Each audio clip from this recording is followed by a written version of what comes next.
Nakia, you want to give us shout out your credentials for a quick sec? Hello, good evening, everyone. My name is Nakia Danielle, and I am a screenwriter, content creator, and all around creative. I am from Greenville, South Carolina, and I'm currently living in Atlanta, Georgia. I am just here to talk and grow and learn, and just kind of give my 2 cents, if you will, on this very, very important election. Alrighty, so we're gonna just go ahead and slightly jump right in. For starters, I do want to see, of course, voting is November 3rd, but we were able to go ahead and vote early. So I want to see if you ladies actually participated and voted early. I know I did. Yes, So for I me, definitely. yes. I'm sorry. Go ahead, Nakia. Yeah, I definitely voted early. I actually voted a couple weeks ago. I am actually still registered in South Carolina. I'm working on getting that switched, but wherever you're registered is where you go vote. But I made that trek up there, and it felt, really good to get it out the way. Um, Luckily, I didn't run into too many issues. I know there have been a lot of long lines and a lot of people who are, probably getting fatigued in those lines. But luckily, I got to get in there and get out. Got voted. All right, Queen, what about yourself? So yes, I actually voted on Friday. So today's Sunday. I voted about 2 days ago, and I You waited to just the made last it. minute. Yeah, yeah. So I voted in Georgia. I registered to vote in Georgia because I went to college there. So and I'm still here for college. So I voted early. Now, of course, I waited to the midnight hours, so I waited about an hour. But the early voting didn't have any lines in general for the areas that I was at. I just waited till it was the last hour of the last day of voting. So I waited about an hour, and everything was a smooth process. Okay, awesome. I know I also did early voting in Fulton County. I just went right to State Farm Arena, walked in and walked right out. No lines whatsoever. Of course, we don't know what November 3rd is going to look like, but it is definitely approaching rapidly. So yes, now we're just gonna go ahead and hop back in and let's start talking about kind of like the history of voting and why, especially within our culture, why voting for us is so important. I definitely believe that our ancestors did die literally for us to have the ability to vote, even though we don't necessarily always agree with the candidates. I think it's definitely important for us to always exercise our right to vote, because we struggle to obtain that right so much. So let's kind of touch on that. Queen, I'll go to you first. What do you think about the history of Black folks and voting, and just and even if you want to touch on some of us not voting, and if you feel like that might be a slap in the face of our ancestors. So voting voting is very, very, very important. Something that we can't stress enough. With the history of voting in our country, um, it seems like the people who are the most disenfranchised are tend to be the people who are treated most disrespectfully on the day-to-day basis. And so Black people had to fight for the right to vote. Um, women had to fight for the right to vote. Immigrant Americans had to fight for the right to vote. And it just seems like the further and further you get to, other, it's harder for you to vote. And I think right now a big issue is not allowing people who are currently incarcerated to vote. I think that, honestly, I really think if you're above the age of 18 years or older, you should be able to vote no matter what situation you're in. But if you're an American citizen, which you still are while you're incarcerated, you should still be able to vote. So I think that taking away people's right to vote is very much like a I don't know, it's like a political statement saying that, okay, you're less important to our society. And so I think that it's important that if we want to understand how to increase voter participation, and then also how to make citizens be more engaged, you have to show, like the government has to show citizens that they matter and that they are important. And right now they use voting as a way to determine like, oh, well, if y'all don't vote, then, you know, these rights can be taken away because y'all didn't care to vote. So I think voting is important just to reaffirm your existence and your right to be in this country.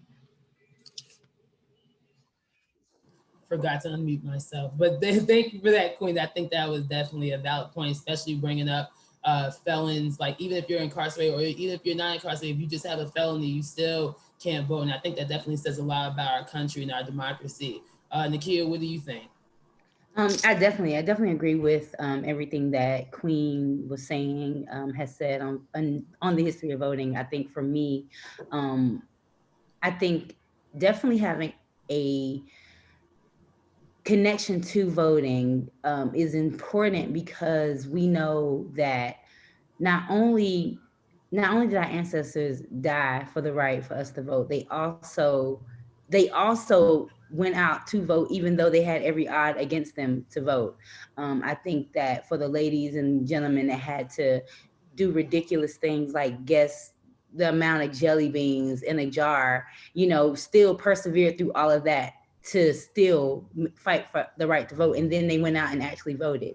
And I think me voting is my way of honoring that, honoring them, and just honoring everyone to come after me too, because we're voting right now.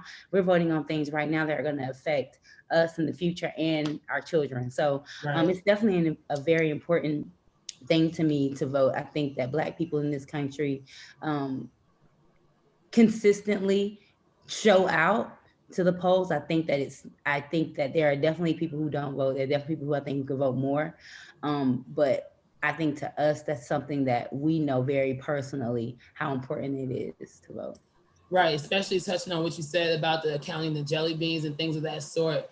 Because our ancestors had to play polling tax and had to prove that they knew how to read and write and things of that sort. Definitely. So if they had to do that, you can surely stand in line for 2 hours or however long to go ahead and vote. I'm pretty sure that they would have rather done that than to actually prove that they were human in order to vote. So that was definitely a lot of great points on that, ladies. So it's been a lot of information out there given from the media, from social media or TV that people, everybody thinks they're a journalist these days. And I just want to know, like, what is the truth out there? Like, who do you guys believe is providing the American people with information, whether it be false information or true information?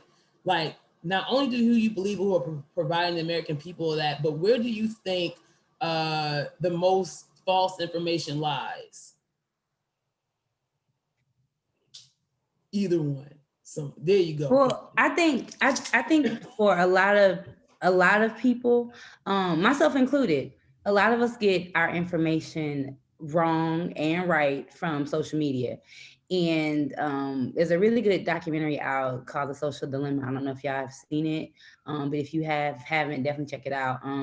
But it brings such a concise and clear kind of reasoning as to how social media has been so vital and also dangerous and misspreading a lot of information.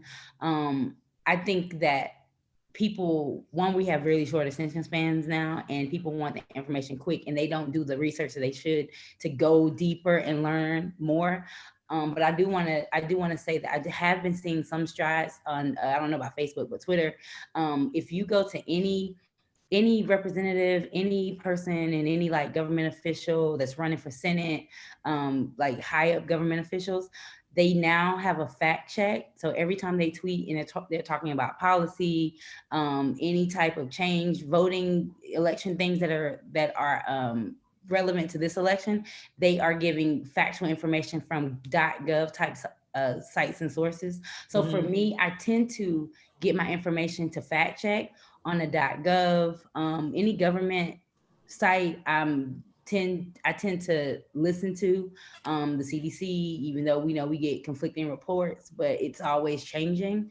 And I think just educational, any type of scholarly work, scholarly sources that are backed by like universities, reputable universities, is kind of what I use to like fact check stuff in the news, in the media for me. Right. Queen.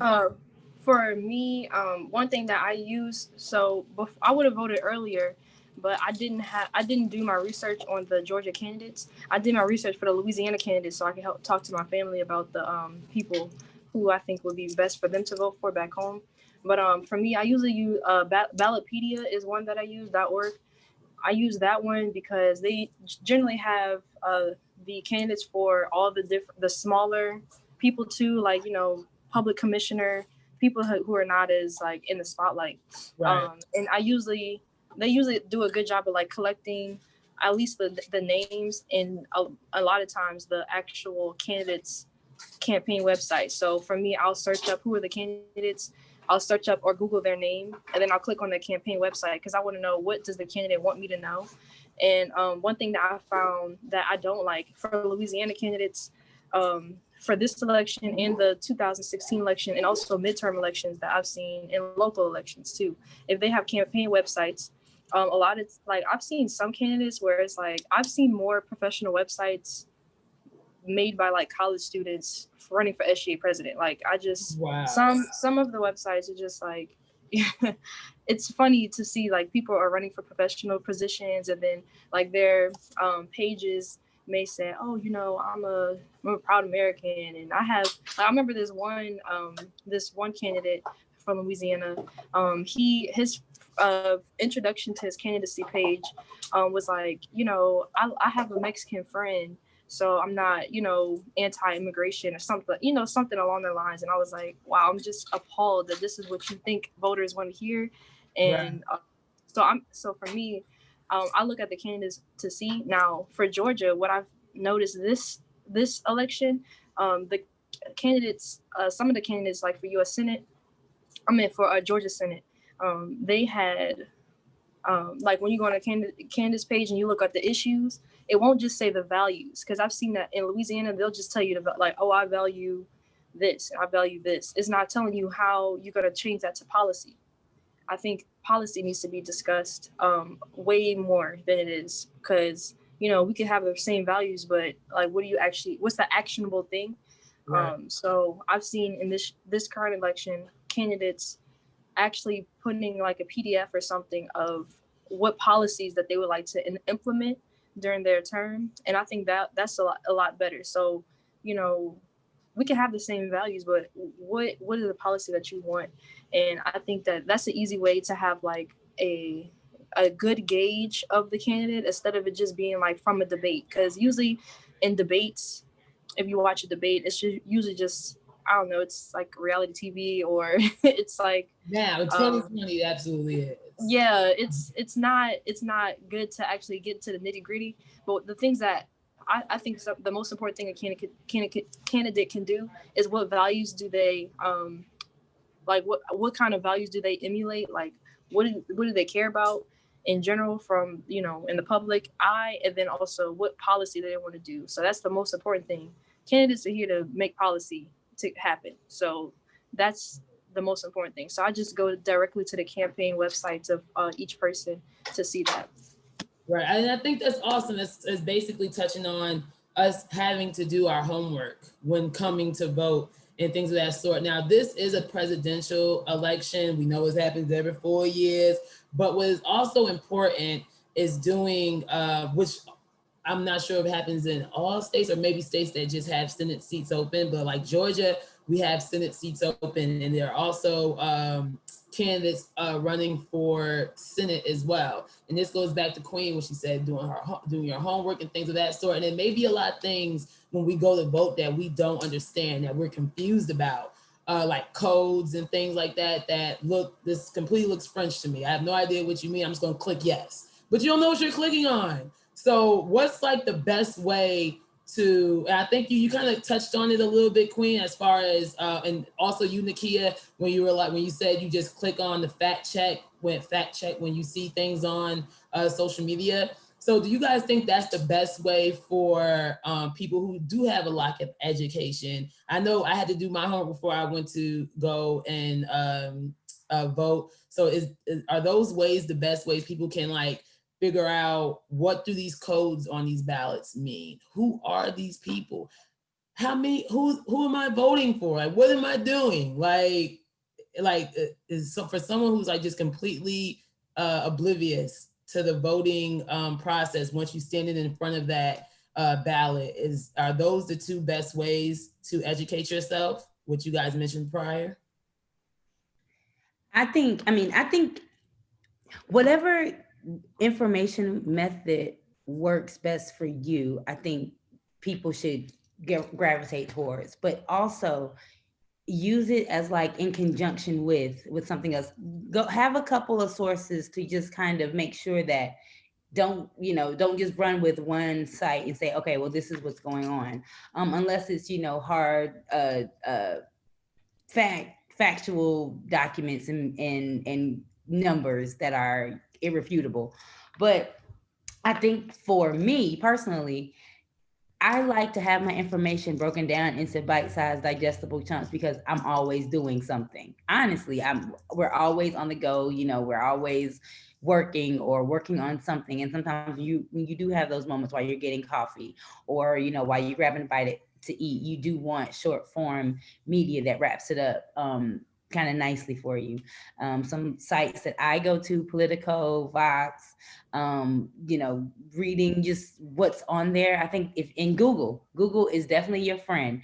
If you go in, type in some of those codes and just see what it are. 9 times out of 10, it's gonna come up. It's Google. I think that's helpful. I think that your phone is probably your biggest tool of information. You'd be surprised at the amount of information that's afforded to you as well. And I'd also get a library card. I just signed up for Libby, and you can get a library card wherever you live, and you can access your library on your phone. So I think that's also a very, very good resource if that's something that people would want to use to. Okay, Queen. Queen, before you answer, can you also share how when you went to go do early voting, they wouldn't allow you to bring your phone in, and that's where all your notes were? So it has to be handwritten on paper, or else they won't let you use your phone when you're in there voting for reference. So for me, I do my homework beforehand, so I'll go directly to the candidate websites to see who I like. And for the first time I went to go to the early voting poll, which I didn't vote, I had went and she was like, oh, you can't use your phone. You have to, if you want to, take notes or something, you have to write it on a sheet of paper. And I just thought that was really interesting because it's like, it's 2020, technology isn't a curse anymore. It's something that's very easily accessible. And I had to, of course, go back, but again, because I do my homework prior to, I could just jot that down real quick. But I just think it's real interesting, just like the weird rules that they have as it relates to voting. Because if I have my phone, that's, for instance, like my family, a lot of the amendments that and the codes that we're talking about, like in Louisiana, and even in Georgia too, but in Louisiana that I've noticed especially, I can't understand it. And I have a whole bachelor's of arts degree in political science, and I still don't understand why they worded it like that. And then I'd be thinking, who was the English checker here? Because the way that they put the clauses, and it's like, should I or shan't I?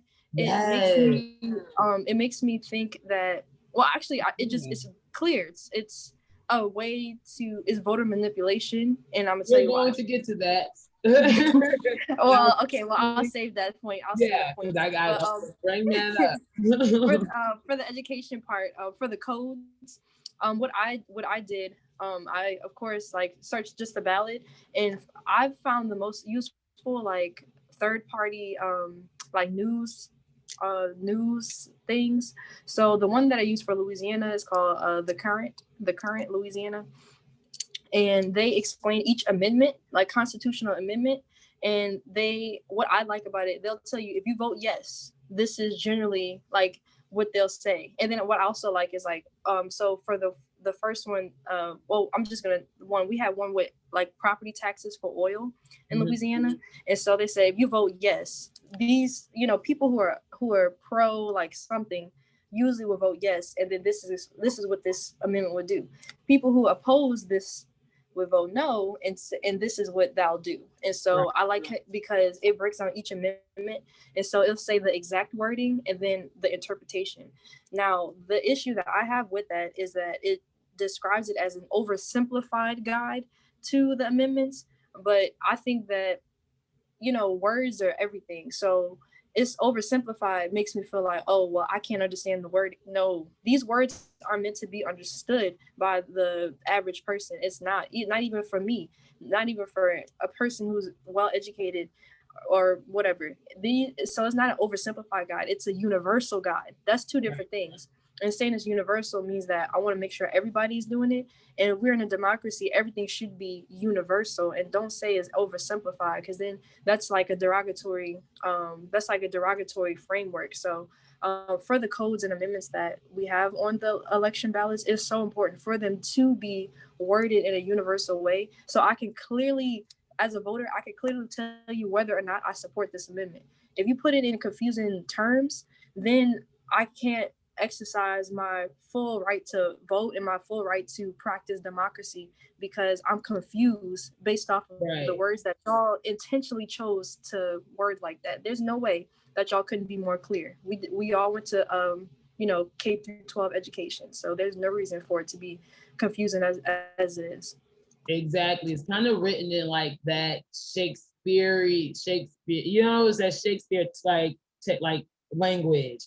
So that is absolutely true. Again, guys, this is Pulling the Culture from Sisters Creating Content. So we are discussing everything that is voting, getting ready for November 3rd. And so with that being said, we are going to pick up kind of what Queen was saying about voter manipulation and things of that sort. So let's discuss voter suppression, something that is as common in this country as mashed potatoes. So voter suppression, have you guys, quick question, have you guys, in the very short time that we've been voting, because I know I've not been voting that long, but have you guys witnessed voter suppression or have been a victim of voter suppression? Well, I personally have not, thankfully, because I try to keep my ear to the ground as much as possible about some of these shady practices that are happening at these polling locations. And I try to let my family know, and we try to spread the word to everybody who we know. But I definitely, you know, want people to, as they're out, if you are waiting in these really long lines, don't be discouraged. And things I have noticed, I did have the opportunity to work polls, voting elections when I was 18 and in college, a couple elections. And one thing I noticed at the polls that, like earlier, the point was brought up, you definitely need to be really, really careful with your phone. Any type of recording whatsoever is prohibited at voting booths. And we were trained to like let people know you could be escorted out. Definitely be very, very aware of the type of shirts and apparel that you're wearing. It is a huge faux pas to wear any endorsement type of political endorsements. But some people are bold and try it. But in terms of, I think the biggest thing that I'm seeing is just sometimes deliberate long lines and trying to discourage people from being discourage people from trying to actually get their votes cast. So I haven't seen too much of that, but if I do see it, I'm definitely gonna call it out and make sure we're not doing that. Okay, Queen, what about yourself? Have you witnessed voter suppression or been a victim of it yourself? Thankfully, I have not been a victim of it, but the gubernatorial, the governor election in Georgia with Stacey Abrams versus Brian Kemp, that was a very popular one, and a very blatant conflict of interest. So for those of you who are not familiar with the Georgia governor race, Brian Kemp was the Secretary of State, and the Secretary of State is over the voting registration in the state. And so it'll be common and standard practice for a person in that position to resign or to step down from that position while they're running or election while they're a candidate. But Brian Kemp did not do that. And so I know that was a big issue. And then also a lot of people being purged from being registered to vote in Georgia, and it disproportionately affected Black Georgians. And that was a big issue. And so Stacey Abrams, she's done a great job. I can't think of her campaign right now, but she's done a great job at just registering people to vote and increasing voter registration in the Georgia area. So that has been really big in Georgia specifically. And then also with poll waiting times, that was also another issue. So in some places in Georgia, you'll have to drive more than 10 miles to get to your voting poll, which makes it not accessible to people without transportation. Right. Then it also just increases the inconvenience when it comes to voting too. So it's something that's very apparent, but thankfully I have not been a victim of it. And this is my second presidential election. Right, really, this is my third. So yeah, so I haven't, I'm not like a veteran, but at the same time, it was so interesting. We just have one above you. Right. So this is it. So it's interesting because while like me being in college in Georgia at a Black college, Stacey Abrams, she went to Spelman College, which is a part of the AUC school, which is AUC, which is where I went to school at. So it was just so interesting to have those conversations on campus while it was happening down the street from us. Right. And she's definitely been very vocal on voter suppression. I mean, because she experienced it firsthand. So with especially with this election and in the country, kind of like in this, like this very aggressive place with who is the current president right now, and do you guys feel like these polling police or like polling bullies or poll watchers, do you think that this is going to be kind of just like a myth, or do you think there are going to actually be people at the polls come November 3rd, like polling policing per se? Or do you guys think this is just like the candy man? No, I definitely think that is something we should be concerned about. I think that we should be diligent, have our eyes open, have our ears open. If you guys are hearing anything, seeing anything, there are designated poll workers who are there solely to combat that from happening. This is a voting is a very, very serious process. So serious that your companies will allow time off to do so. Right. So I definitely don't want people to think that that's something that can't or won't happen, because it can. And they've stolen elections before, and it very well still another election this time. So I just would implore anybody who's going out to the polls to actually vote on voting day, on election day. Please be watching. If anybody's making you feel uncomfortable, if anybody's saying anything that is not doesn't feel right or look right, you need to speak up and let somebody know. Queen, what do you think? When I went to go early vote, on the early voting, the vote here signs, they had I think I don't know if it's a website or a phone number. They had some type of contact information for you to report like poll police and all that kind of stuff for. So I think that's really good, because I don't remember seeing that the last election. No, this is the first one because of the situation that we have in office. It's very telling. That is very telling. The culture that has happened with it, from like the things that we've seen in the last 4 years, is very telling of like the administration, and then also like the people who would support this administration too. Like it's very telling. Like these are like, this is the culture that you all are providing. And it's like, if you're really for any group, the culture that happens as a result of you being in the lead or in power, that is also a reflection of people who support that too. Right. Like you have to take responsibility for that. So if you guys are so, if anyone is so accepting and loving of all people, then that should be the culture that we see, and it really hasn't been. Exactly. But one thing, like at my voting experience, they were volunteers or like non-poll worker people who was at the polls. They was giving out snacks and waters, and they were just really loving us.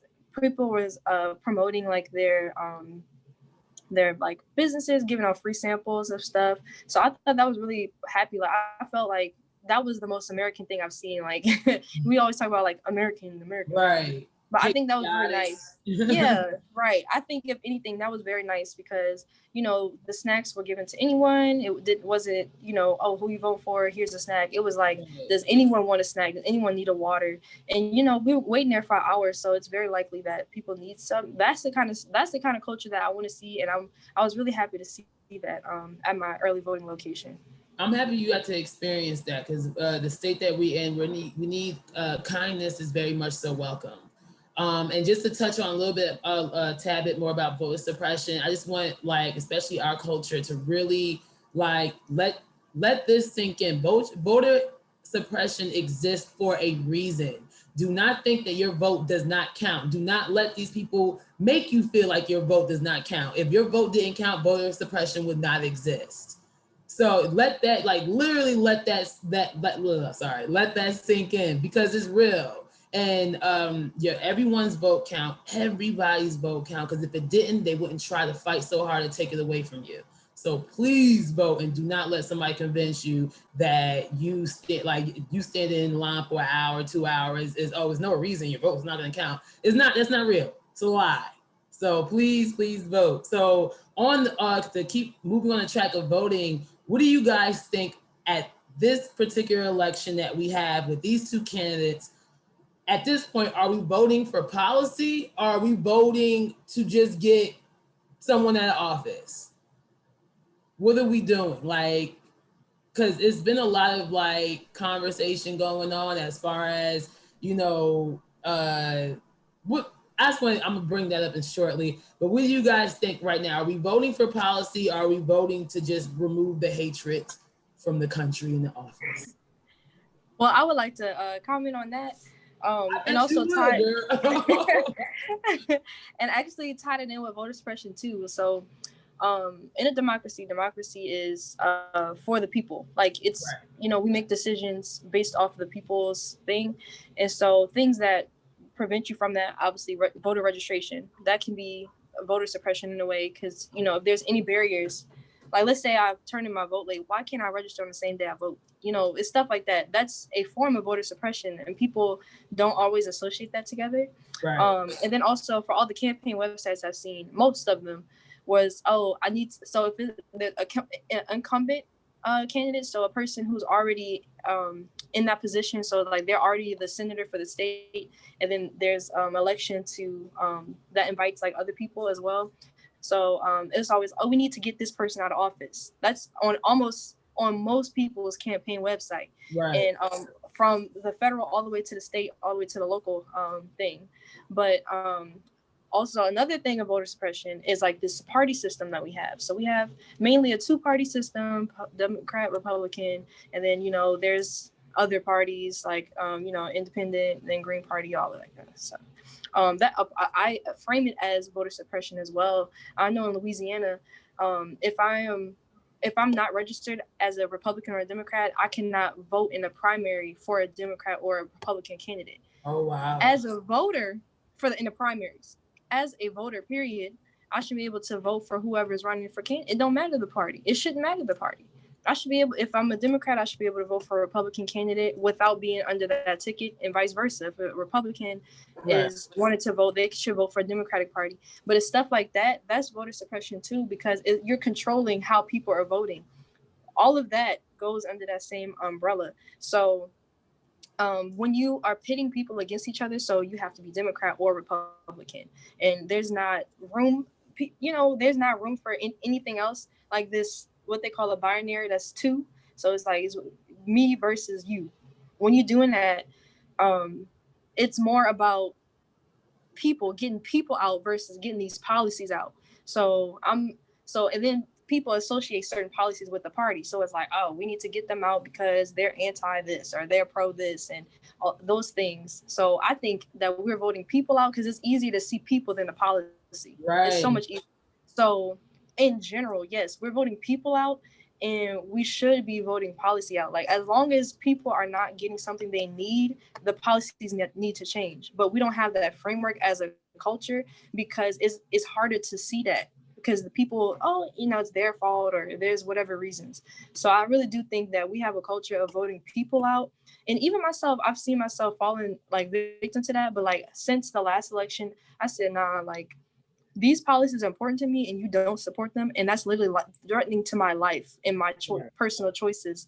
So I can't vote for this person because they don't support these things. So it's based off I vote off the policy, but when I'm looking up information about voting, it's usually people oriented, and that's why racism is so strong, because it's like these people are bad, but it's like, yeah, so it's a distraction, but I think it's definitely like people oriented and not policy. Right. Well, I think in this case, I hope you guys can't hear that. I'm not sure if you can.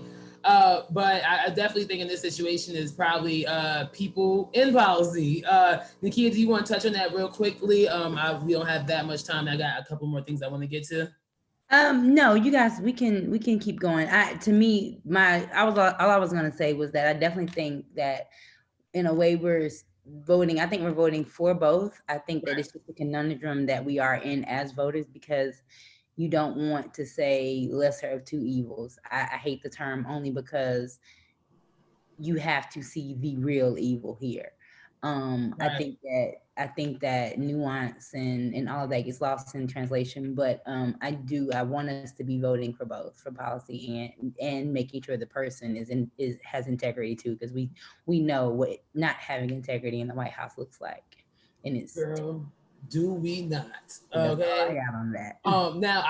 Now this is gonna be like a 2-part question. I really was not going to touch on this because I thought that at the time that we were planning this, I thought that this topic was going to really be outdated.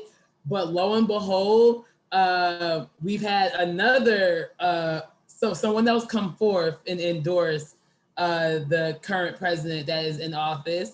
I really thought this was going to be outdated. When we talked about this, we were talking about 50 Cent comment on Donald Trump, and I didn't want to mention. And then we talked about Ice Cube and his platinum plan and bringing it to 45, and we weren't going to touch on it because I swore to God it was going to be outdated. But then here is Dwayne Carter and him and his photo op with his 3 dreads with 45. And how do we feel about that as a culture? Do we feel like it's a smack in the face? How do we feel about Black Republicans? Do we feel like that's a smack in the face? Or is it just this Republican? So when you guys saw things of that sort, like what Ice Cube is doing, or what 50 Cent said, even if he said it at it jokingly, we are not in the right state to be joking, or Dwayne Carter's photo spotlight, what do you guys first thought when you see things like that? For me, when I first saw it, and seeing just I'm grouping them all in together because they all made the same. Put them in the box, girl. I think that these people who we have revered as pillars in hip hop and in the community, I think they should be embarrassed that this party thinks that they're so easy to get them on their side. And I think that they should be embarrassed that to betray as a whole your people, that that was all it took. I think that it's sad. I think that it's sad, and it's telling, and it shows that who's in this movement and who's for us and who's not. And I think it's telling. I think it's very telling. I think it's very telling as a state of where we are. Queen, what do you think? What goes through your mind when you see, and I don't mean to put a color and a gender on it, but when you see a Black man doing what they're doing in on social media, well, just particularly the ones that we mentioned, like what went through your mind when you saw that? For me, you know, I'm from Kennewick, Louisiana, which is right outside New Orleans. Like it's 15 minutes out the way. Right. So, you know, Lil Wayne, like that's my guy rap wise. Come So, on. you know, my heart be breaking when that when things like that happen.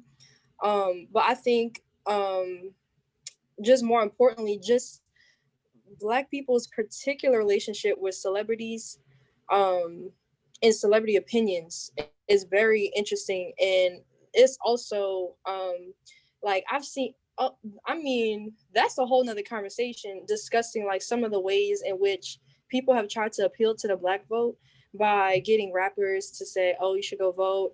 I've seen a voter video with strippers in it saying you should go vote. I did. But it was like it was official video. It wasn't like a one person. It was like strippers, or there was another one with celebrities like getting naked and saying we should go vote, we should go vote, and things like that is unsettling to me because it's like, yo, I think this is more telling of the education system in the United States more than like, oh, this was popular. It's like why did you think this was the best way to reach people? Right. So, but again, like using celebrities to promote like policy, I mean, not policy, but like voting participation, very weird in general.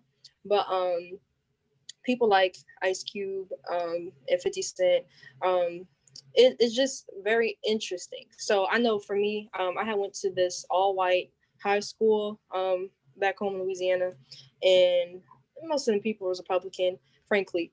And a lot of them was also rich too. I'm not.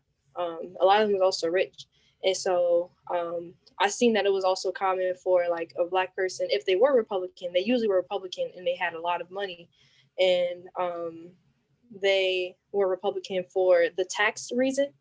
And recently there was a football player. His name was like Channing something or something Channing, something like that. He's a Black football player. I don't know what team. I'm not really into football. But he was saying the reason why he votes Democrat, and I'm not promoting either one, I'm just saying the reason why he votes Democrat is because he knows like certain values for the community of people is something that that party tends to promote more.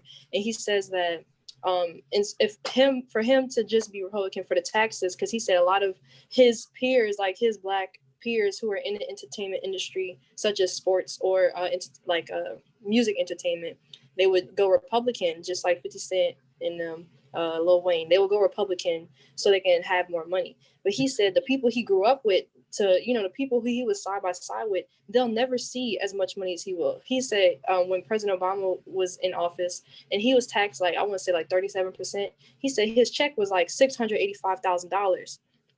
Yeah. And he was like, oh, that's not right. That's not right. That's not how it was. But then he said he had to think about with himself. And he was like, the majority of people in this country will never see a check that big in their lifetime. Right. That's just one of his checks. They'll never see that in his lifetime. And could he really complain that he has a little bit less, he's a little less rich? And he was saying that people really have to understand that it's not about you gaining the absolute most you can, but it's like 600. I want one person in this country to tell me that they can't do nothing with $685,000 in 1 year.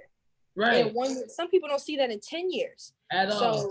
Right. So it's like, if you voted for this one reason. Cut you off, Queen. You got 15 more seconds. Go ahead. All right. 15 more seconds. Thank you. I'll do. Sure. I was giving you 15 more seconds. We down to 2 minutes.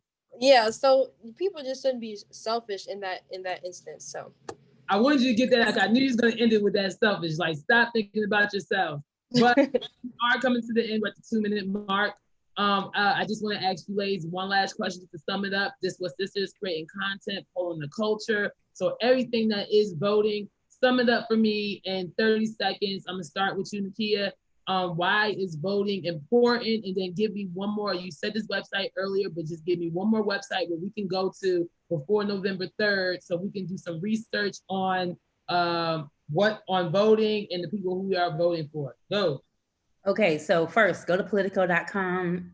They have a great resource. And for me, vote because your future depends on it. We have to show up, we have to show out. And I do want to acknowledge that Black people consistently show up and show out. And we do not want the 53% of white women to betray us like they did last election. I get that. But please, I know I'm preaching to the choir, but we must get up, get out, and make our voices be heard. And that's all I got. All right, Queen, 30 seconds, girl. Why is voting important and where can we go get some information? All right, I would suggest that everyone goes to ballotpedia.org to look at candidate information. And I think everyone should exercise their right to vote, to learn how to advocate for yourself. And if you don't speak up for yourself, who will? And to get in the practice of doing that. So when it comes to your personal relationships on a day-to-day basis, you can do that a little bit better because you do practice your vote. All right, thank you ladies so much for joining in today. Thank everyone for joining this discussion and watching us. I hope you guys took a lot of tokens of what these beautiful Black women spoke to us today. I hope you got a lot. I hope you got something out of it. So at the end of the day, November 3rd, go out there and vote, period. Thank you guys. And we're done.